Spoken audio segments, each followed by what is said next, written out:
Halo semuanya, selamat datang di segmen rangkuman dan kali ini kita akan membahas rangkuman mata pelajaran IPS kelas 9 bab yang ketiga, bagian yang ketiga, tantangan pembangunan Indonesia tentang tolok ukur kemajuan. Pengertian dari tolok ukur kemajuan.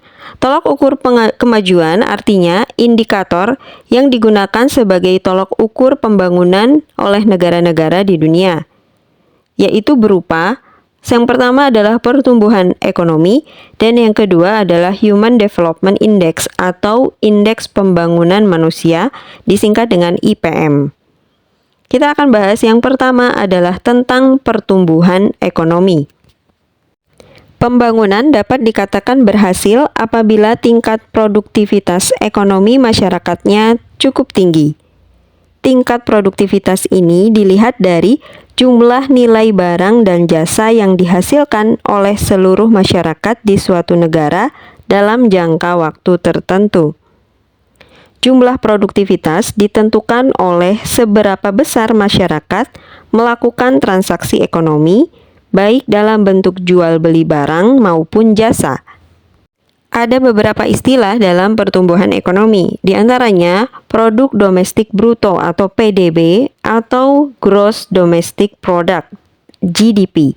Artinya jumlah produktivitas seluruh penduduk yang tinggal di suatu negara. Kemudian ada istilah produk nasional bruto atau PNB.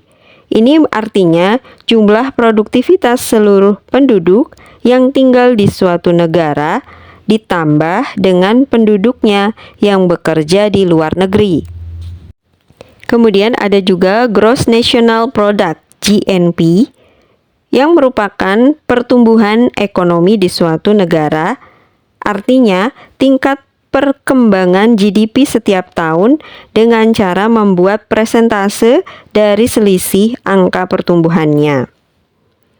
Kekayaan rata-rata dari sebuah negara atau pendapatan per kapita sama dengan jumlah GDP dibagi dengan jumlah penduduk di suatu negara. Pertumbuhan ekonomi yang dihitung berdasarkan peningkatan GDP menjadi acuan umum dalam menilai kemajuan pembangunan suatu negara.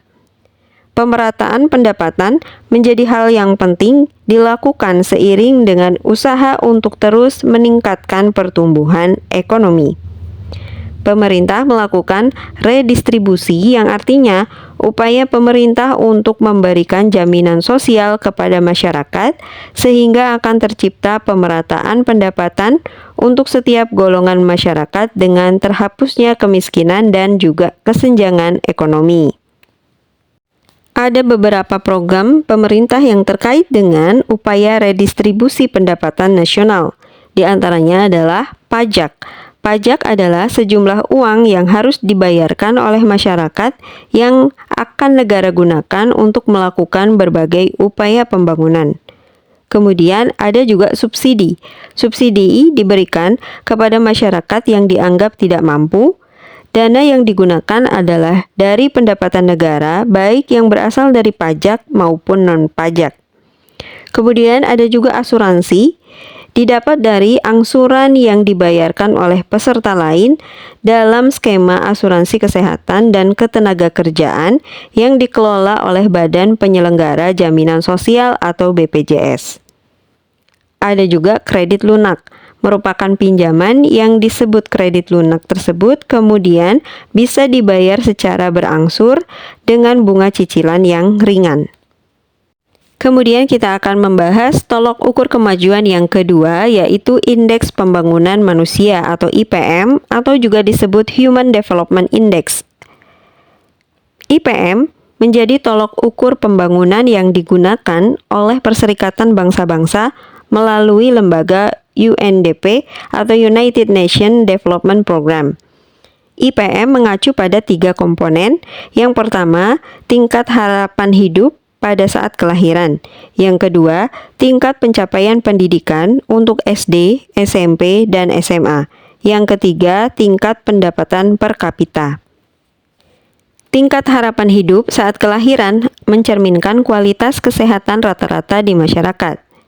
Sedangkan rata-rata lama bersekolah mencerminkan tingkat partisipasi pendidikan. Adapun pendapatan per kapita mencerminkan kemampuan masyarakat untuk memenuhi kebutuhan hidup. Demikianlah rangkuman materi untuk mata pelajaran IPS kelas 9, bab 3 bagian yang ketiga tentang tolok ukur kemajuan. Untuk bagian yang lain bisa didapatkan linknya di deskripsi ataupun daftarnya di playlist. Terima kasih, semoga bermanfaat.